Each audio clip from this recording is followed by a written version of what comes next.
C'est à la Nadine Galerie à 2 pas de chez Colette que nous avons découvert cette ligne surprenante de luminaire.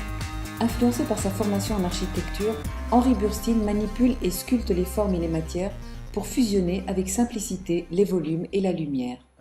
Ce qui m'a poussé vers la création, c'est essentiellement en fait l'idée de se dire que on a une toute petite pensée, une infime idée qu'on peut transformer avec ses mains, avec des matières nobles ou moins nobles, qu'on peut transformer à la réalité. Et que cet objet ou cette lampe ou ce mobilier qu'on va créer, en fait, va être utilisé par des gens.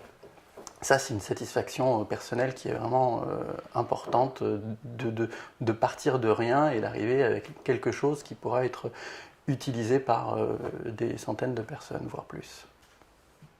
Ma première création, je dirais en fait qu'il y en avait plusieurs. Je crois que j'ai commencé à vouloir créer des objets ou du moins des choses utiles aux alentours de 15 ans, 16 ans, et en fait c'était plusieurs. Je démontais des lampes qu'il y avait chez mes parents et je refabriquais d'autres lampes. Alors c'était des lampes de console, des lampes de chevet, des lampes de bureau.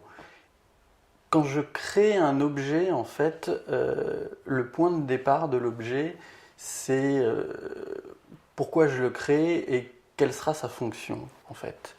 Sa fonction, c'est de se dire, si c'est une lumière, c'est qu'elle a besoin soit d'éclairer un endroit d'une manière ponctuelle, soit d'éclairer une pièce et mettre une ambiance, aider à lire.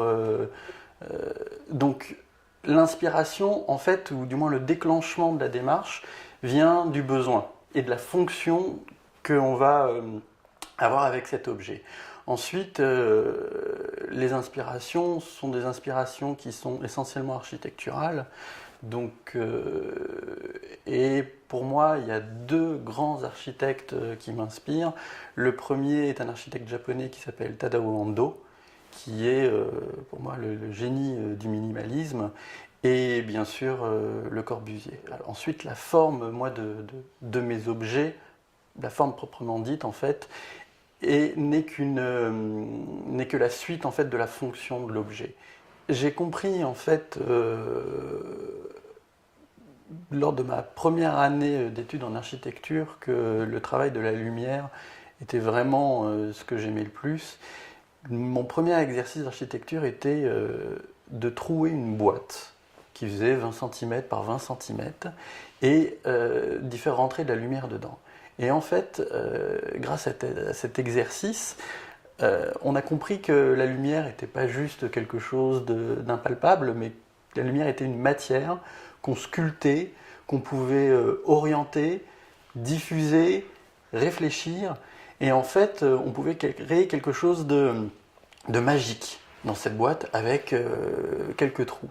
Et à partir de ce moment-là, c'est là où j'ai compris qu'en fait on pouvait faire des choses merveilleuses et surtout en tout cas être heureux et satisfait de ce qu'on fait.